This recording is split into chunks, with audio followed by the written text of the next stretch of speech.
just one second. I promise I'll give you. Dr. C.A. Tripp is with us. Okay, let's try and as succinctly as you can, and I know this is complicated. Did you say that a best friend often makes a lousy lover? Oh yes, because there's a certain competition between living room compatibility and bedroom voltage.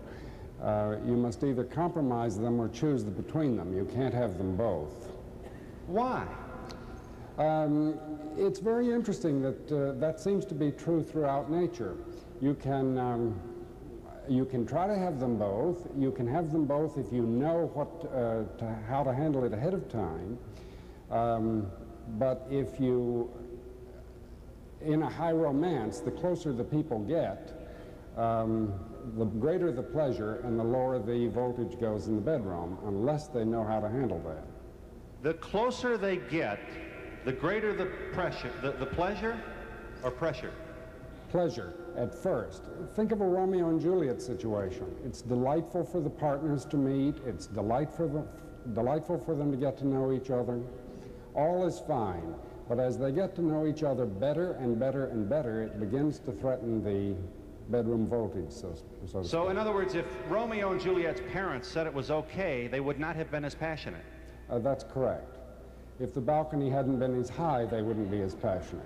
So if your daughter comes home with a guy that doesn't wash his hair, the best way to get rid of him is to tell her that you like him. Exactly, and if you tell her that you don't like him, you will make her his favorite, or him our favorite immediately.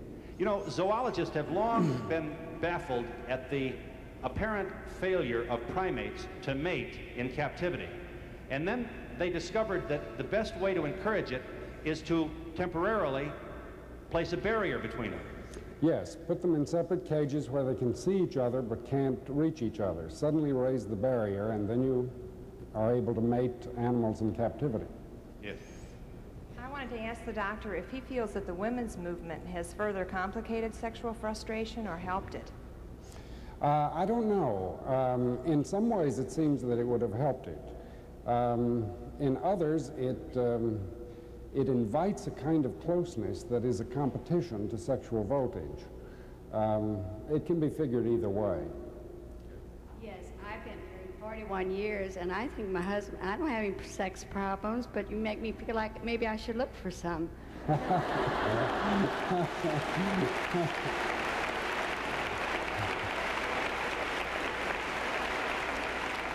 I never recommend that you look for any. There are plenty in the world already.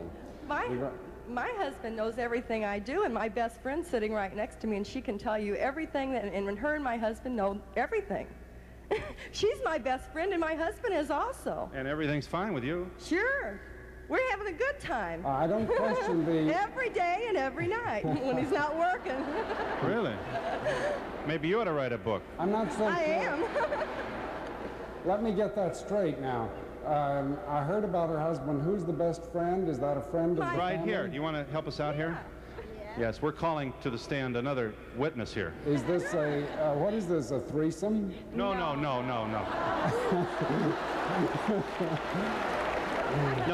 her point is that their relationship is close enough that they are able to share personal information that you wouldn't normally do with a semi-friend. Yes, well, I never said that there was anything against information.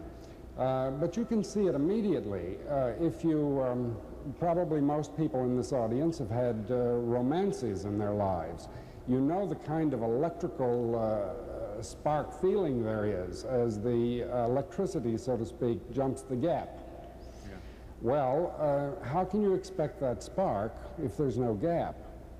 If you live in each other's shoes, if you are close every day, if you share everything, there's no motivation for exploration. No, if you're married to someone and they are your best friend, your marriage has got a better chance.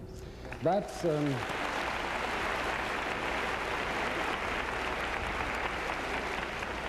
a very popular idea. Just in the last week, Phil Donahue had on a couple of guests here. Charming couple, John Denver and his wife. Who was the other one? I don't know. There's been so many couples. The Celebrity? The wife, who's 82 years old. Oh, that's Garson Kanin and Yes. Ruth Gordon, yes. And both of them gave, very charming, nice people, both of them gave great salutes to the togetherness of their marriage and how they managed to keep up the voltage and were very close and so on. But if you listened carefully, you heard what the resistance was. In John Denver's case, his wife very frankly said, well, I do worry about him being approached constantly by other women and having beautiful smiles all the time. There is something to be concerned about. What he said bothered me because he said, well, the thing that's really important is to make the commitment. Well, making a commitment's a little bit dangerous because that's like asking for a feeling state or demanding a feeling state. It's so much better if it comes naturally. Imagine what would have happened if Romeo had said to Juliet, love me. That's hardly romantic. Well, I think he's saying like a typical male thing, you know. Don't be friends, let's just, you know, go to bed and have a nice time there. No, I don't, let's not accuse him of whatever disagreement there may be. He's not in favor of promiscuity. You are saying that a little anxiety is good for the sexual relationship. Sure, a little anxiety is good for it and a little temptation is good for it. Whether you give in to temptation is another issue, but the threat to it is important.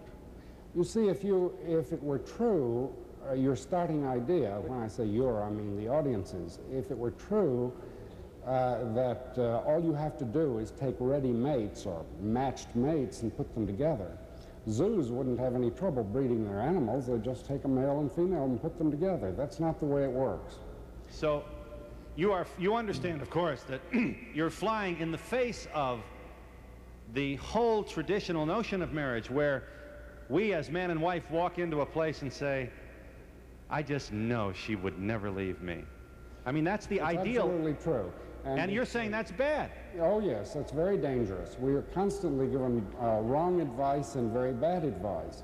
Furthermore, you're liable to think that what I'm saying is a downer. It is not. If you understand the situation, it's good news. It's like driving a car down the road and a friend of yours says, watch out, there's a bump around the next corner.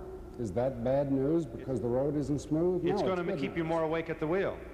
Not only that, but you can deal with it then.